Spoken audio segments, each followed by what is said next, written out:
देंगरी तालुक्यातील वणी येथे एक अल्पवयीन हिंदू मुलगी लव्ह जिहादची बळी पडली असून मागील 4 वर्षांपासून एक मुस्लिम युवक तिला मानसिक त्रास देत होता।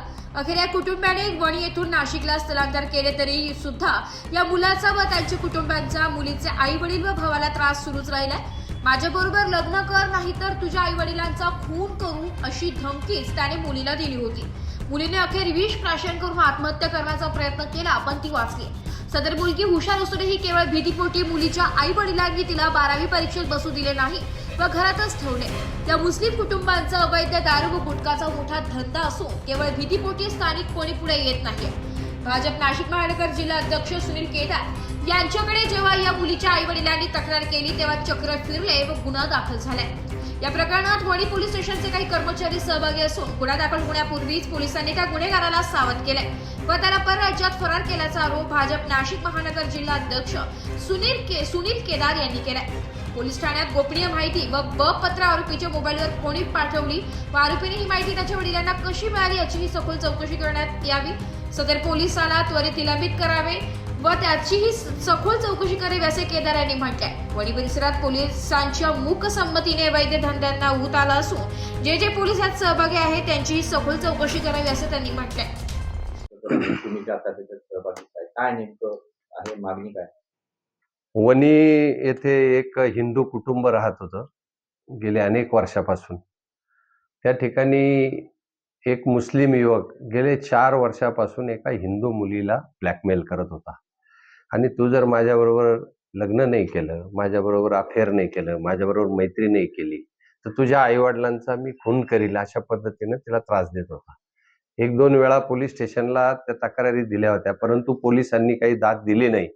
त्यामुळे ते कुटुंब स्वतःचं राहायचं घर सोडून नाशिकला राहायला आले। तरी त्या मुलाचा त्रास असल्यामुळे त्यांना माहिती मिळाली आणि भाजप अध्यक्ष म्हणून त्यांनी मला संपर्क केला आणि मी त्यांच्या घरी गेलो असता त्या मुलाचं कॉल रेकॉर्डिंग ऐकलं।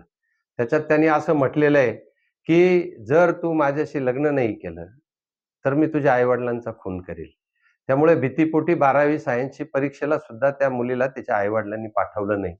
इतकं भयानक हे प्रकरण असताना वणीत ज्या वेळेस मी गेलो त्यावेळेस त्या मुलाविषयी कोणी सांगायला नकार दिला, इतकी त्याची दहशत आहे। काही अल्पसंख्याक कुटुंब राजरोस अफू, चरस, गांजा, अवैध दारू विक्री करताय आणि ते इतके मस्तवाल झालेले की एक पोलीस सुद्धा त्यात सहभागी आहे असं त्यांचं म्हणणं आहे। त्याचं कॉल रेकॉर्ड तपासा असं त्यांचं म्हणणं आहे आणि पोलिसांच्या संगनमतानं ह्या अवैध दारूचे धंदे वणीत चालू आहे असे तिथली सर्वसामान्य नागरिकांच्या तीव्र भावना आहे। परंतु प्रत्यक्ष कोणी पुढे येऊन नाव सांगत नाही, इतकी त्या कुटुंबांची दहशत त्या वणीमध्ये। आणि असं असताना पोलीस काय करतात असा प्रश्न आम्ही पोलिसांना विचारलेला आहे। पोलीस ठाण्यात त्या मुलाविषयी तक्रार दाखल झाली आणि तुमचं म्हणणं आहे की तो त्याला फरार करून देणार, काय आहे? पोलिसांनी तक्रार दाखल करण्यापूर्वीच पत्र काय असतं ते आणि पोलिसांची एक कारवाई गोपनीय माहिती ही त्या मुलाच्या मोबाईलवर गेली। मुलाने त्या मोबाईलवरून वडिलांना कशी पाठवली, कोणत्या पोलिसांनी ही बाहेर पाठवलं याची चौकशी झाली पाहिजे आणि कोणते कोणते पोलीस खात्यातले पोलीस अधिकारी असतील, पोलीस असेल त्याच्यात सहभागी आहे त्यांची चौकशी होऊन त्यांच्यावरही कारवाई झाली पाहिजे अशी माझी मागणी। या संदर्भात मी ग्रामीण SP साहेब यांना कळवलं, नाशिकचे CP साहेब यांना पण कळवलं, त्याच दिवशी कळवलेलं आहे आणि त्यानुसार कारवाई झाली। पण त्या एकंदरीत जी FIR ची कॉपी आली ती बघता 4 वर्ष जो मुलगा अशा पद्धतीने छळत होता आणि किरकोळ गुन्हे जर लावत असाल आणि मुलाला जर परराज्यात पळून जायला मदत करत असतील पोलीस तर 100% पोलिसांचे रेकॉर्ड तपासलं पाहिजे, मोबाईलची तपासणी झाली पाहिजे आणि पोलिसांवर कारवाई झाली पाहिजे। मुख्यमंत्री कार्यालयात सुद्धा मी याबाबतची तक्रार नोंदवलेली आहे, तिथं पण गंभीर दखल घेतील अशी माझी खात्री आहे। परंतु पोलीस खातं जर अशा पद्धतीने वागत असेल तर सर्वसामान्य नागरिकांनी करायचं काय हा पण एक मोठा प्रश्न आहे। मला त्या तिथल्या पोलीस अधिकारी ज्या महिला आहेत त्यांच्याविषयी तिथल्या नागरिकांनी तक्रारी केल्या की आम्ही काही जर तक्रार दाखल करायला गेलं तर उडवाउडीची उत्तरं देतात, तक्रार दाखल करून घेत नाहीत, यापूर्वीच्याही त्यांच्या तक्रारी आहे। त्यामुळे हे प्रकरण वाटतं तितकं सोपं नाही, हे प्रकरण गंभीर आहे। वणीची ताबडतोब दखल घ्यावी।